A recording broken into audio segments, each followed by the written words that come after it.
Ecclésiaste, chapitre 5. Prends garde à ton pied. Lorsque tu entres dans la maison de Dieu, approche-toi pour écouter, plutôt que pour offrir le sacrifice des insensés, car ils ne savent pas qu'ils font mal. Ne te presse pas d'ouvrir la bouche, et que ton cœur ne se hâte pas d'exprimer une parole devant Dieu. Car Dieu est au ciel, et toi sur la terre. Que tes paroles soient donc peu nombreuses. Car, si les songes naissent de la multitude des occupations, la voix de l'insensé se fait entendre dans la multitude des paroles. Lorsque tu as fait un vœu à Dieu, ne tarde pas à l'accomplir, car il n'aime pas les insensés. Accomplis le vœu que tu as fait.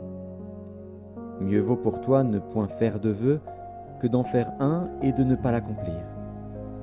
Ne permets pas à ta bouche de faire pécher ta chair, et ne dis pas en présence de l'envoyé que c'est une inadvertance.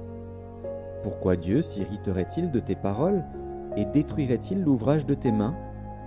Car, s'il y a des vanités dans la multitude des songes, il y en a aussi dans beaucoup de paroles. C'est pourquoi, crains Dieu.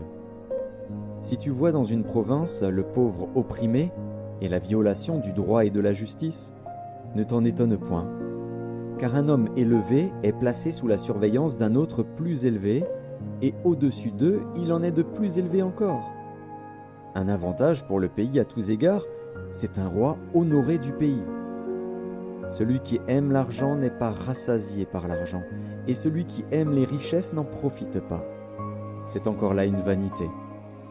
Quand le bien abonde, ceux qui le mangent abondent. Et quel avantage en revient-il à son possesseur, sinon qu'il le voit de ses yeux? Le sommeil du travailleur est doux, qu'il ait peu ou beaucoup à manger. Mais le rassasiement du riche ne le laisse pas dormir. Il est un mal grave que j'ai vu sous le soleil, des richesses conservées, pour son malheur, par celui qui les possède. Ces richesses se perdent par quelque événement fâcheux. Il a engendré un fils, et il ne reste rien entre ses mains. Comme il est sorti du ventre de sa mère, il s'en retourne nu ainsi qu'il était venu, et pour son travail n'emporte rien qu'il puisse prendre dans sa main. C'est encore là un mal grave. Il s'en va comme il était venu. Et quel avantage lui revient-il d'avoir travaillé pour du vent? De plus, toute sa vie il mange dans les ténèbres, et il a beaucoup de chagrin, de maux et d'irritation. Voici ce que j'ai vu. C'est pour l'homme une chose bonne et belle de manger et de boire, et de jouir du bien-être au milieu de tout le travail qu'il fait sous le soleil, pendant le nombre des jours de vie que Dieu lui a donnés, car c'est là sa part.